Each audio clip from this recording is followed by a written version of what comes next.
ඒ මේ කතා කරන්නේ O level A level වයසේ පසු වෙන ඉගෙන ගන්න උඹලටයි.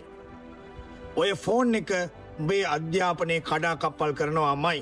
ඉගෙන ගන්න දේවල් වලට මුල් තැන නොදී ෆෝන් එක ඔබ ඔය ගන්න తాවකාලික ආතල්ලකින් උඹේ මුළු අනාගතයම විනාශ කරන බව හොඳට මතක තියාගනින්න. අධ්‍යාපනයේ කඩාකප්පල් වුණාම උඹේ අනාගතය විනාශ වෙනවා.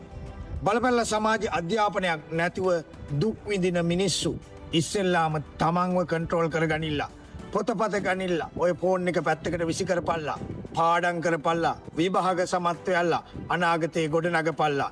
නැත්තම් උඹලට හැමදාම දුක් විඳින්න වෙනවා. පිච්චෙන්න වෙනවා. උඹලා විතරක් නෙමේ උඹලත් එක්ක ජීවත් වෙන්න හිතන අයයි උඹලට ලැබෙන දරුවෝ මල්ලොයි මුළු පරම්පරාවම අසාර්ථක වෙනවා.